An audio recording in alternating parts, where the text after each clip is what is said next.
We started probably 15 years ago with trade zones. We would find deals, frozen food liquidations, this deal, whatever, and we would just do whatever we had to do. One day we were doing a closeout for Haynes Corporation, and I knew somebody there, and he said to me, "Do you know anybody in licensing?" And I said, "I know Paul Henderson." Well, I had met Paul once. 110,000 t-shirts later, my partner created all kinds of artworks and everything, and it was happening. And then I met a gentleman named Adam Bennett, who since 2003, I believe, had a hockey league called Adam Bennett 3-on-3. He needed a business partner. Over the years, it kind of developed, and each business became strong on its own. One day I got up, and I walked out of the office to go home, and I looked at the gallery we had put together, the collectibles, the memorabilia, and I went, holy crap, we really have a business here. Once all three companies came on board, you have to sit down and kind of constantly review what are the visions for each company. In an entrepreneurial company, you have to have people who work with you that you can give a task to and expect them to come back and move that ball ahead. So you better make sure you surround yourself. I'm a visionary. I'm not a detail guy. I better be surrounded with detailed people.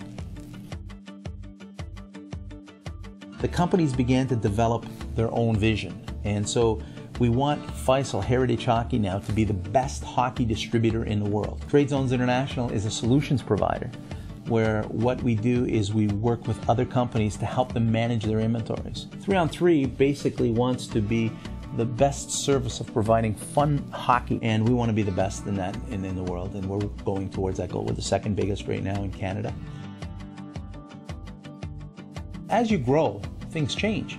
We have to count the inventory, we have to pick and pack, we have to price, fix it, and this might take 30 to 45 days to get the product ready to ship to a customer, and the problem is, by then the bills are due. We never wanted to use the bank's money to leverage our company's growth. That was always our policy. Don't do that. Build your own growth, and then if you need cash to facilitate that growth, that's a different thing. 3-on-3 is a seasonal business. It only runs from May to August. So some of the needs would be that we only receive the revenue base in from then, and then sometimes we need cash in the last couple months of the year before the new cash starts coming in again.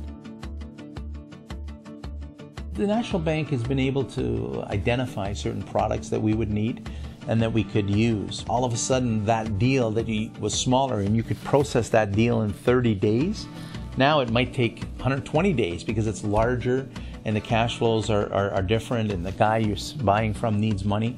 And they have certain products that allow us to extend our terms to our client, and they've been very, very helpful in those kinds of products. It allows us to focus on that and build our business through those things without worrying about finances, to know that the bills are paid. I always say that I'm really smart because I made all the mistakes. And I think that hopefully the one thing you learn is when you make a mistake, you learn from it. I think one of the things I could say to younger entrepreneurs is don't be in such a hurry. If your company's not ready to grow, don't force it to grow.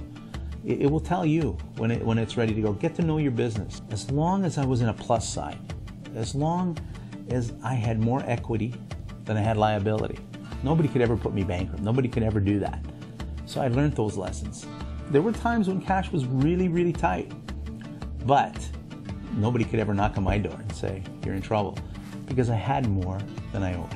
It sounds simple, but it really is.